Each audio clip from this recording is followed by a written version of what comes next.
What's up and welcome back. The Constellation Delta along with the WarBRD base arrived at my place some days ago. Let's get straight to the point.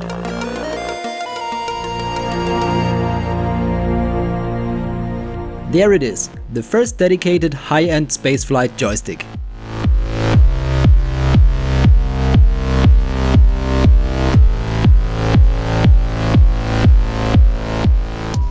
I pre-ordered it from VirPil some time ago and paid for it by myself. Probably just like most of you guys out there. First, let's take a quick look at what you get.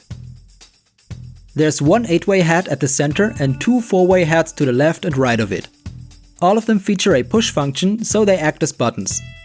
Below sits a very accurate analog stick with textured edges for better grip. And then there's a scroll wheel. Both are pushable as well. On the front you find a dual stage trigger and, below it, a recessed button. The twist function is built into the stick itself, so you don't need a specific base for it to function. With all these independent axes, you get 5 degrees of freedom in one stick, which is awesome and perfect for spaceship control. But how's quality? All switches feel very precise and respond reliably with excellent haptic feedback. Nothing to complain here. The grip itself is made of high quality plastic, it feels comfortable and sturdy and will probably last a long time. The heads, on contrary, can't keep up with the good overall quality. They look and feel cheaply, so here's room to improve. The same applies to the trigger, which offers good grip but looks a lot less refined than the rest of the stick. The center head is lit with adjustable RGB lighting. While the colors themselves look quite nice, the lighting is not very homogeneous compared to other devices featuring RGB LEDs, like modern gaming mice and cases. Ergonomics are not perfect too. For example, while I can reach the analog stick and the two lower heads easily, I have to lift off my hand from the base of the stick to reach the 8-way head on the top. Here's a comparison to my Warthog, where it's easier to access most of the controls. But keep in mind, the Warthog misses the analog stick and the scroll wheel, which makes button and head placement a lot easier.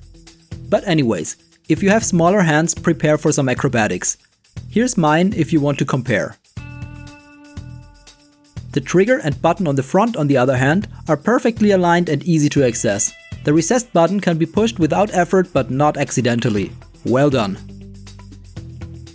With that done, let's judge the base, which is quite an easy thing to do. It's just perfect. Small enough to be used on a desktop and made of aircraft-grade aluminum. It uses sensors which offer the same precision as the VirPil T50 base, so it's a side grade instead of the downgrade I expected. Movement is measured as precise as up to 0.006 degrees, which means it's one of the best gimbals on the market. So the overall impression is very good, but there's one more thing I want to do. Personal impressions are good, but a professional eye might notice more than I do. Also, I'd like to see what's inside the stick and the base. So I went to the Physics Institute of the University of Tübingen and visited my lovely nerdy lady in her lab. Together we went to the head of the electronics workshop, who agreed to take a look. First, we opened up the base and he was impressed. There's nothing to complain about. Mechanics and wiring are both well made and very sturdy. Then we tried to disassemble the stick. Sadly, we couldn't, because maybe VirPil didn't trust its bolting and glued the casing together on several points. Heating it up didn't help too, and also I didn't want to destroy the stick. So we stopped here and I'll get back to VirPil about this issue. And here's my conclusion.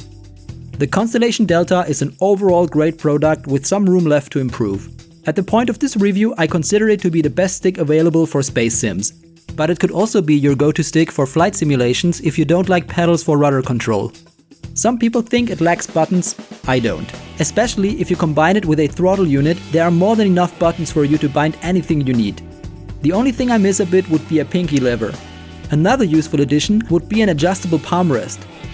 The plastic build of the grip is a blessing and a curse at the same time. It's light and thus easy to handle and to stow away. On the other hand, the added weight of the Warthog makes the stick less likely to move on the table during heavy maneuvering. Also, its metal grip still feels better to touch. But that's mostly down to taste, as the modern plastic of the Constellation should be very durable as well. So that's it for today. If you enjoyed the video, then feel free to share, like, comment and subscribe. Thumbs down if you'd rather eject without a parachute than have to watch this video again. Thanks for watching, fly safe, and see you on the next Magnets and Miracles.